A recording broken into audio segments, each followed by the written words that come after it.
अध्यक्ष जन अधिकार पार्टी व कन्वीनर भागीदारी परिवर्तन मोर्चा मोहतरम जनाब शौकत अली साहब, अध्यक्ष उत्तर प्रदेश मजलिस इत्तेहादुल मुस्लिमीन,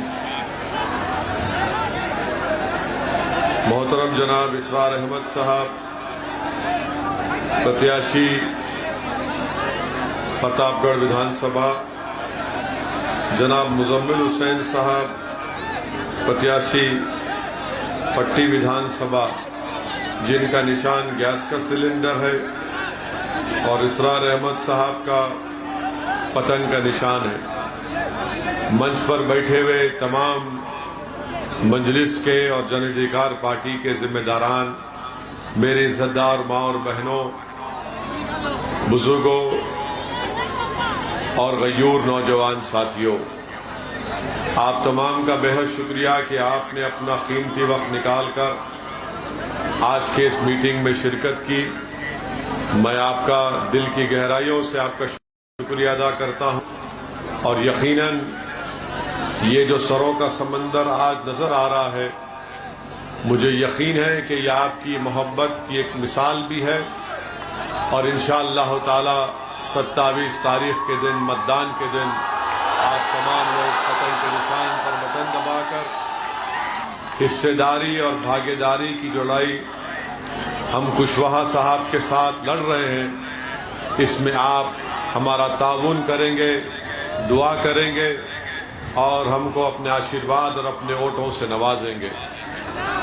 मेरे अजीज दोस्तों और बुजुर्गों, मेरी इज्जतदार माँ और बहनों, भागीदारी परिवर्तन मोर्चा ने यह तय किया कि अगर आप और उत्तर प्रदेश की जनता और अवाम हमको अपने आशीर्वाद से, अपने वोट से सत्ता देती है, तो इसका पहला मुख्यमंत्री 2.5 साल के लिए जनाब बाबू सिंह कुशवाहा को बनाया जाएगा, और 2.5 साल के लिए एक दलित समाज से किसी शख्स को मुख्यमंत्री बनाया जाएगा, और इसमें 3 डिप्टी चीफ मिनिस्टर होंगे, एक अल्पसंख्यक समाज से मुसलमान, एक निषाद समाज से और एक अति पिछड़ा समाज से, यानी 3 डिप्टी चीफ मिनिस्टर बनाए जाएंगे। इसलिए कि सामाजिक न्याय की बात तो हर सियासी पार्टी करती है, मगर भागीदारी परिवर्तन मोर्चा ना सिर्फ इस बात को कहती है बल्कि उसको अमली जामेनामा पहनाने का आपके सामने खाका भी रखती है। मेरे अजीज दोस्तों और बुजुर्गों, मैं पहले भी कहा हूं, आज भी कह रहा हूं कि हम तमाम पिछड़े जनता को, गरीब कुचले हुई आवाम को उनका हक दिलाना चाहते हैं, उनकी आवाज़ को और उठाना चाहते हैं, और हिस्सेदारी की जब बात बाबू सिंह कुशवाहा और ओवैसी करते हैं, तो हम सिर्फ हिस्सेदारी राजनीति में नहीं चाहते, हम हिस्सेदारी शिक्षा में चाहते हैं, हम हिस्सेदारी रोजगार में चाहते हैं, और हम हिस्सेदारी ठेकेदारी में चाहते हैं।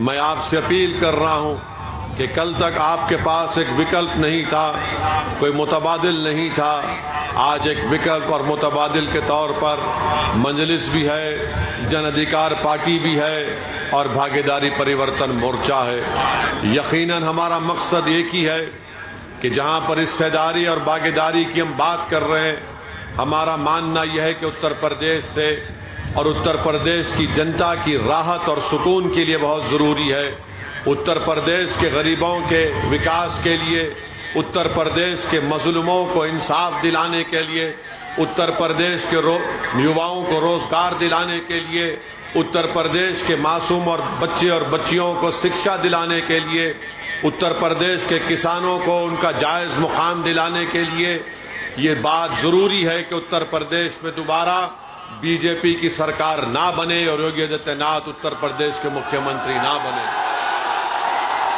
और मैं आपसे अपील कर रहा हूं, आपको समझा भी रहा हूं कि अगर उत्तर प्रदेश में योगी और मोदी को अगर कोई रोक सकता है तो उसका नाम बाबू सिंह कुशवाहा है। आप मजलिस के हक में और भागीदारी परिवर्तन मोर्चा के हक में अपने वोट का इस्तेमाल करिए, ताकि हम इस प्रदेश को बीजेपी जैसी नाकारा सरकार से छुटकारा दिला सके, यहाँ पर एक नए दौर का आगाज कर सके। मेरे अजीज दोस्तों और बुजुर्गों, बीजेपी को उत्तर प्रदेश की आवाम ने, जनता ने मौका दिया, सत्ता दी, तो उत्तर प्रदेश में बीजेपी ने क्या किया? गरीबों को दिखला दिया कि जब कोविड की सेकेंड वेव आई तो गंगा के पानी के ऊपर गरीब आवाम की लाशें तीर रही थी। बीजेपी ने दिखा दिया गरीबों को, न ऑक्सीजन दिया, न दवाएं दी, बल्कि अंतिम संस्कार करने के लिए लकड़ियां नहीं मिली या जमीन नहीं मिली दफनाने के लिए, तो गरीब और मजलूम और पिछड़ी जनता ने नदी के किनारे अपने बाप, अपने बेटे को, अपने पति को, अपने औलाद को दफना दिया। तो दुनिया ने देखा कि बीजेपी की सरकार कितनी नाकारा थी कि कुत्ते उन लाशों को नोच नोच कर खा रहे थे। मैं उत्तर प्रदेश की जनता को याद दिलाना चाहता हूं, जो सरकार तुम्हारे बाप, तुम्हारे पति और तुम्हारे भाई का अंतिम संस्कार करने का इंतजाम नहीं कर सकी, वो तुम्हारी वोट की हकदार नहीं है। जो जिंदों का साथ नहीं दे सकी और जो मरने वालों को भी इज्जत नहीं दे सकी, वो आपके वोट की हकदार नहीं है। इसीलिए मेरे अजीज दोस्तों और बुजुर्गों, मेरी इज्जतदार माँ और बहनों, मैं आपसे अपील कर रहा हूं कि उत्तर प्रदेश में एक नए दौर के आगाज के लिए, जिसमें इंसाफ सबको मिलेगा, जिसमें हिस्सेदारी सबको मिलेगी। अगर समाजवाद वोट लेती है समाजवाद के नाम पर सपा, तो आपने देखा कि जब मुलायम सिंह मुख्यमंत्री थे या अखिलेश को आपने मौका दिया तो समाजवाद के नाम पर उन्होंने सिर्फ परिवारवाद को फरोग दिया। बीजेपी के ताल्लुक से आप जानते हैं कि बीजेपी ने हिंदुत्व के नाम पर वोट लिया, मगर मिला क्या? उत्तर प्रदेश के उन अति पिछड़ा और पिछड़ा समाज को ठाकुरवाद का राज मिला। आज भागीदारी परिवर्तन मोर्चा न समाजवाद की उस धोखेबाज बातों पर आपको यकीन दिलाना चाहती है कि यहां पर अगर सत्ता मिलेगी तो परिवारवाद को नहीं मिलेगा, और यहां पर अगर मिलेगा तो राज मिलेगा, गरीब को राज मिलेगा, अति पिछड़ा को राज करने का मौका मिलेगा, कमजोरों को उनका इंसाफ दिलाया जाएगा। ये बात असदुद्दीन ओवैसी आपसे कह रहा है। जब ओवैसी और कुशवाहा एक जगह जमा हो गए तो क्या आप लोग एक साथ हमारा नहीं दे सकते? जब दो कमजोर लोग आज मिलकर आपकी लड़ाई लड़ रहे हैं, और ओवैसी उत्तर प्रदेश को इसलिए नहीं आया कि मैं अपनी मकबूलियत में या अपनी तारीफ में नारे लगवाने के लिए, बल्कि रब्बे करीम मेरे दिल का हाल जानता है कि मैं इसलिए आया हूं, आता रहूंगा कि आपकी सफों से आपका नेता बनाऊंगा। इंशाअल्लाह ताला अल्लाह बनाएगा उसको। और हम आपसे कहना चाह रहे हैं कि आपने 35-40 साल डर की बुनियाद पर वोट दिया सपा को, बसपा को, कांग्रेस को। आज ओवैसी और कुशवाहा आपसे अपील कर रहे हैं कि डर की बुनियाद पर नहीं, बल्कि पूरे एतमाद और इत्मीनान के साथ और उम्मीद के ऊपर आप मंजलिस का और भागीदारी परिवर्तन मोर्चा का साथ दीजिए। हम आपको डरा रहे नहीं है, हम आपको इत्मीनान दिला रहे हैं, हम आपको खौफ नहीं दिला रहे, हम आपको उम्मीद दिला रहे हैं कि उम्मीद पर दुनिया कायम है। अगर आप एक होकर अपने वोट का इस्तेमाल करेंगे तो कोई ताज्जुब की बात नहीं है कि प्रतापगढ़ से इंशाअल्लाह ताला इसरार अहमद आपका नया विधायक बनकर उत्तर प्रदेश की विधानसभा में जाए। मेरे अजीज दोस्तों, बुजुर्गों, आज आप देखते हैं कि बीजेपी में अफरा तफरी की कैफियत है। एक 2019 में बाई इलेक्शन हुआ, जो आज वो प्रत्याशी नहीं है, किसी और को प्रत्याशी बनाया गया।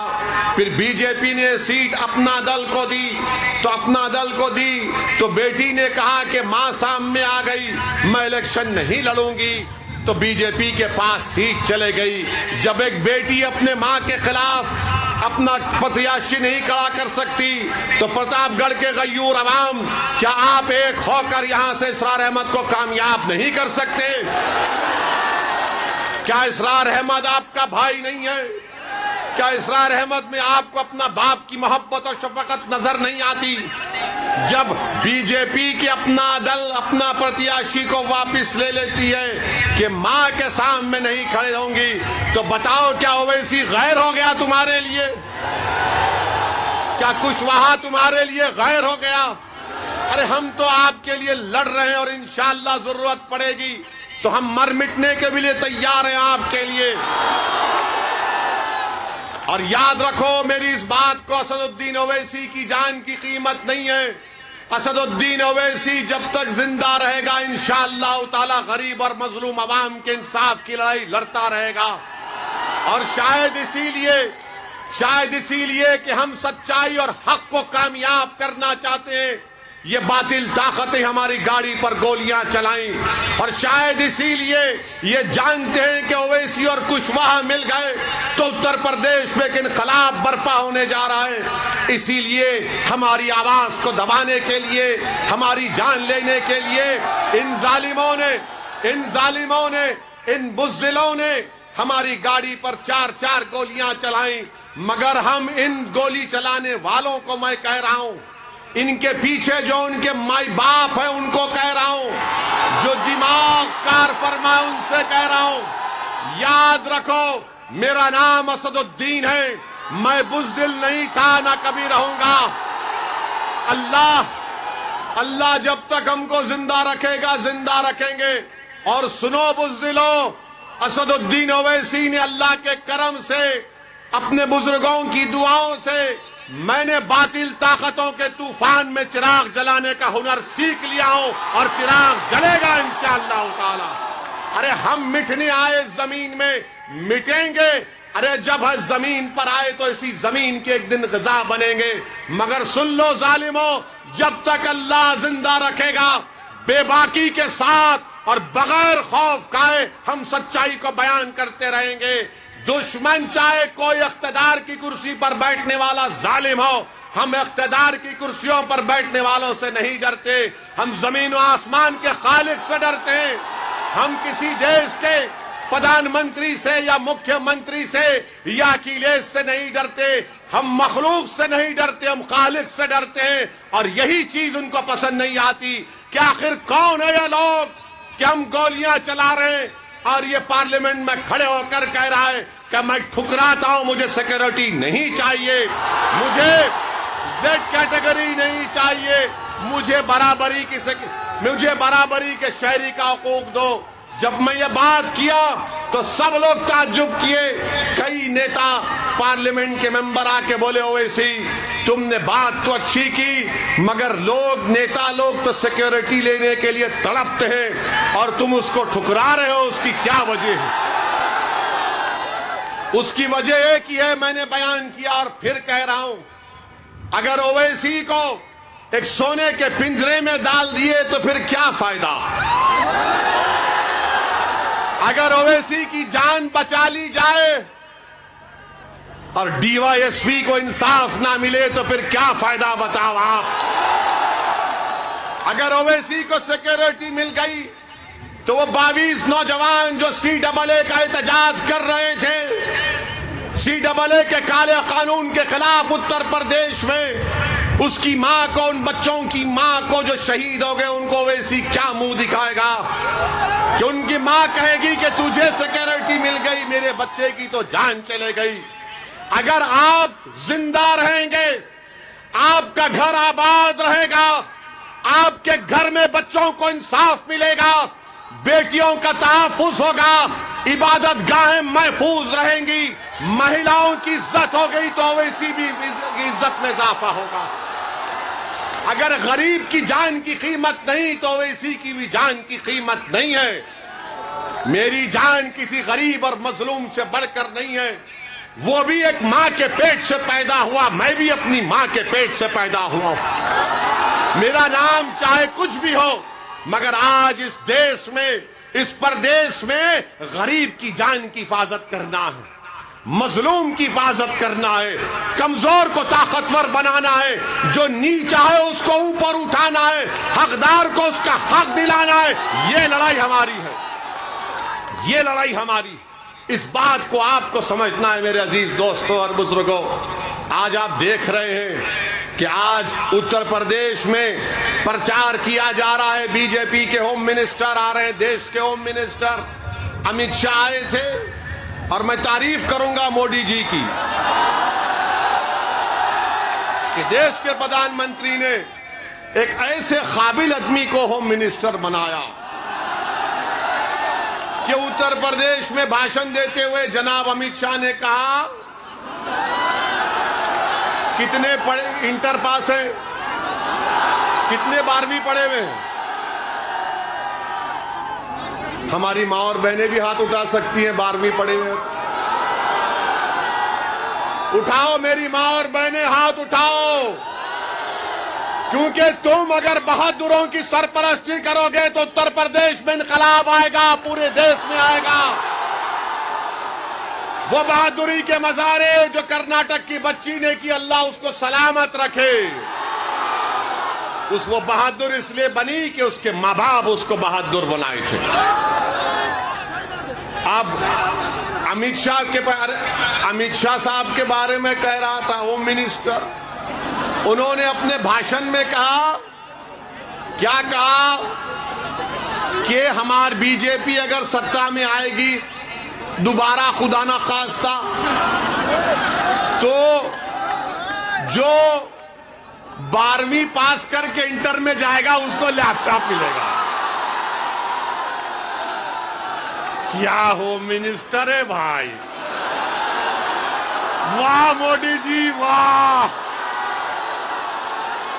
आपने तो पूरे उत्तर प्रदेश की जनता को बता दिया कि 12th के बाद इंटरमीडिएट होता है, वाह। और बीजेपी को बड़ी मोहब्बत मुगलों से, बीजेपी बोलती हमको और 2 मुगलों को हराना है। तो बादशाह अकबर के दरबार में हमने पढ़ा कि 40 अनमोल रतन थे। क्या अनमोल रतन आपने पाल रखे देश के प्रधानमंत्री, वाह। एक अमित शाह अनमोल रतन, दूसरा बाबा है। बाबा कहते हैं कि मई जून में बर्फ ला लूंगा, जनवरी में गर्मी पैदा कर दूंगा। बाबा आपको नोबेल प्राइज मिल जाएगा इस बयान पर। मौसम वैज्ञानिक हो चुके हैं बाबा। बाबा को तीरती लाशें नजर नहीं आई। बाबा को बच्चे जो एग्जाम लिखने के लिए गांव से आ रहे थे, रात रात भर जाग कर रोड पर बैठा था तो पेपर लीक हो गया, तो बाबा को गर्मी सर्दी याद नहीं आई, क्योंकि बाबा गरीबों की तकलीफ को नहीं समझते। उत्तर प्रदेश का मुख्यमंत्री गरीबों की तकलीफ को नहीं समझ सकता।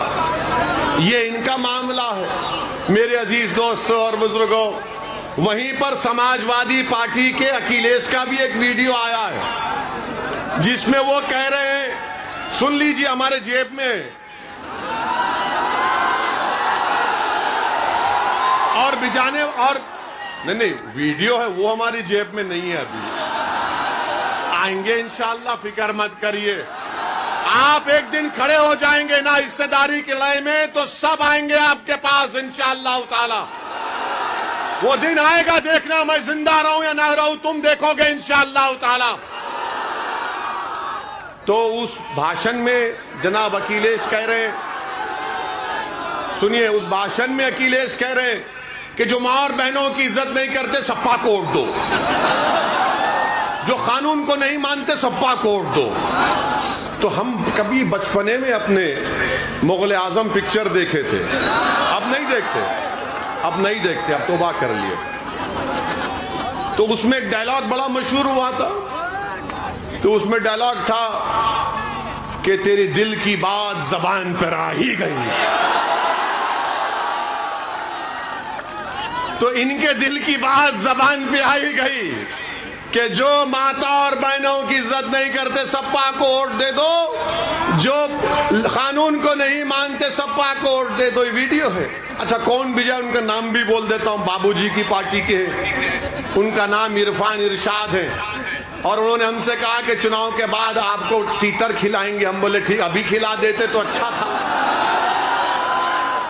तो मेरे अजीज दोस्तों और बुजुर्गों, ये हिस्सेदारी की लड़ाई है, ये बराबरी की लड़ाई है, आपको नेता बनाने की लड़ाई है। और अगर कोई आकर आपसे कहेगा कि ओवैसी यहां पर आया है तो बीजेपी जीत जाएगी, आप खुद जानते हैं कि ये बकवास है, ये बकवास है, इसमें कोई सच्चाई नहीं है। सुनिए, आप सुनिए हमारी बात को। 2019 के लोकसभा के चुनाव हम नहीं लड़े, अखिलेश और बहन जी मिलकर लड़े। तब भी बीजेपी 65 लोकसभा की सीट जीत गई। हमने कहा था आपको बीजेपी को वोट देने के लिए, इसीलिए हम आपसे कह रहे हैं कि आप सिर्फ वोट डालने वाले बन गए, वोट लेने वाले नहीं बने आप। जब आप वोट लेने वाले बन जाएंगे तो आपकी ताकत दिखेगी। जब आपकी ताकत दिखेगी तो उसी के ऊपर आकर कोई आपसे बातचीत करेगा ना कि भाई तेरी इतनी ताकत है, बोल क्या करना चाहिए। तो जब आप अपनी ताकत की बुनियाद पर, जब आप अपनी ताकत की बुनियाद पर कह सकेंगे कि उत्तर प्रदेश में मुस्लिम अल्पसंख्यक समाज को, दलित समाज को, पिछड़ा समाज को, कुशवाहा समाज को इंसाफ किया जाए, क्योंकि ये जानते क्या है, इनके दिमागों में ये बात बैठी हुई है कि ये लोग कहीं नहीं जाएंगे, इनको डर दिखाओ मोदी का, योगी का, बीजेपी का, ये डर कर हमको वोट देंगे। ओवैसी आपसे कह रहा है कि डर की बुनियाद पर नहीं, उम्मीद की बुनियाद पर, खौफ की बुनियाद पर नहीं, खौफ की बुनियाद पर नहीं। अगर आपकी ताकत दिखाई देगी, और ताकत सिर्फ नारों से ताकत नजर नहीं आती, ताकत सिर्फ जज्बाती तकारीर से नजर नहीं आती, ताकत सिर्फ 1000 10,000 का मजमा जमा करने से दिखाई नहीं देती। जमहूरियत में, लोकतंत्र में ताकत वोट है। जब वोट की ताकत नजर आएगी तो सपा, बसपा, बीजेपी सब बोलेंगी कि अब इनसे पंगा लेना महंगा पड़ेगा। और आप इस बात को समझिए, मेरी इस बात को, अगर आप ये समझ रहे हैं कि बाज लोग आकर जो दिल्ली और लखनऊ में बैठकर आपके वोटों का सौदा करते हैं, मैं उनसे भी कहना चाह रहा हूं कि अब तुम्हारी दुकानें बंद होंगी, तुम अब तिजारत नहीं करोगे हमारे जज्बात पर, तुम हमारे वोटों की तिजारत करते हो अपनी जाती मफाद के लिए।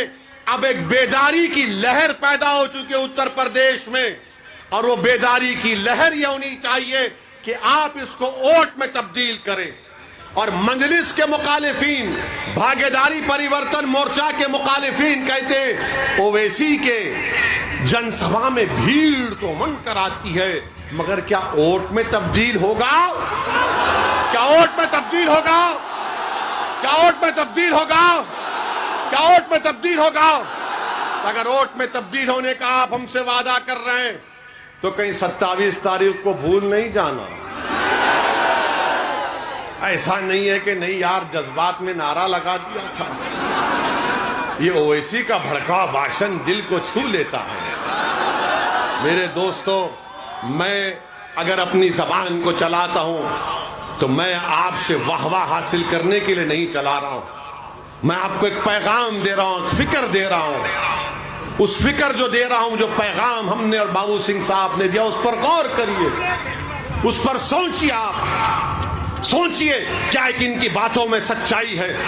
अगर सच्चाई है तो साथ दो आप हमारा, वरना याद रखो बीजेपी को अगर कोई रोक सकता है, मैं फिर से कह रहा हूं बाबू सिंह कुशवाहा, ये बबुआ से नहीं होगा, इनसे नहीं होगा।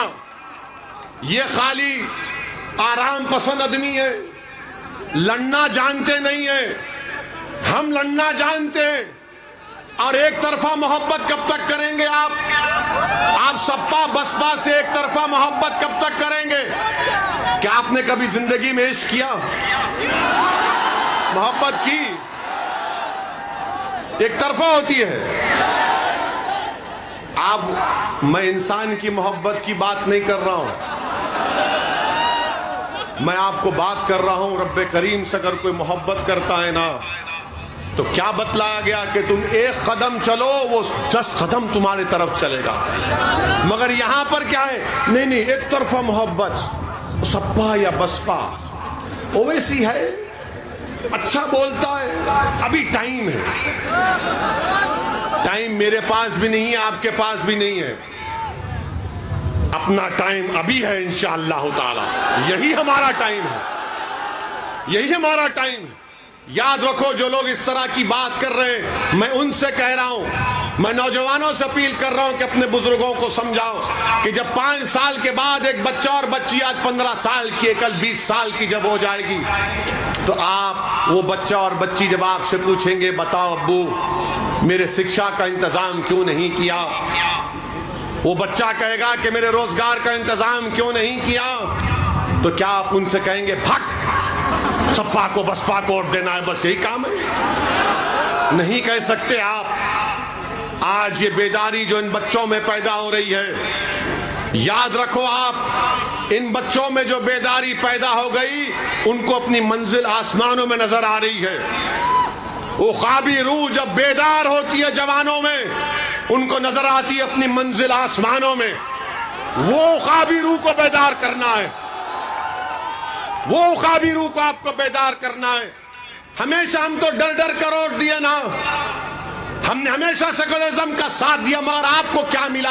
आपको यह मिला कि सबसे कम ग्रेजुएट 3%, सबसे ज्यादा स्कूल के बाहर हम, सबसे कम पढ़े लिखे हम, सबसे गरीब हम, सबसे ज्यादा बेरोजगार हम, सबसे कम 2 एकड़ जमीन रखने वाले आप। उसके बावजूद भी अगर कोई आपसे आकर कहेगा कि दे दो भीख हमको, तो उनसे पूछो मुझे क्या मिलेगा? मैं कोई जन्नत का तुमसे वादा नहीं कर रहा हूं, खुदा ना खास्ता। मैं आसमान से तारे तोड़कर लाने का तुमसे वादा मैं बाबू सिंह नहीं कर रहे। मैं चांद से मट्टी लाने का तुमसे वादा नहीं कर रहा हूं। हम सिर्फ यही कह रहे, ये जमीन तुम्हारी है, इस जमीन पर हम इंसानों की तरह रहते हैं, तो बराबरी मिले, हिस्सेदारी मिले, यही हमारी लड़ाई है। इसीलिए आपसे अपील कर रहे हैं कि 27 तारीख के दिन आप तमाम लोग ना सिर्फ प्रतापगढ़ बल्कि पूरे जितने भी अभी फेजेस बाकी हैं, 4थे, 5वें, 6ठे और 7वें, जहां तक हमारी बात पहुंच रही है, और मैं अल्लाह से भी दुआ करता हूं, रब्बे करीम मैं कमजोर हूं, मेरी आवाज को पहुंचाना तेरा काम है, दिलों को मोड़ना तेरा काम है, मेरे बस की बात नहीं है। मेरे अजीज दोस्तों, बुजुर्गों, हिम्मत और हौसले को बुलंद रखो और अपना एक एक वोट जहां पर मंजलिस का प्रत्याशी है, पतंग के निशान पर बटन दबाइए। जहां पर जन अधिकार पार्टी के प्रत्याशी हैं, गैस के सिलेंडर पर बटन दबाइए। हिस्सेदारी की लड़ाई है, हिस्सेदारी की लड़ाई में अपना हिस्सा अदा करिए। आपका बेहद शुक्रिया। और 27 तारीख के दिन क्या होगा, क्या होगा? बस इंशाअल्लाह। अस्सलाम वालेकुम। Subscribe now and press the bell icon. Never miss an update.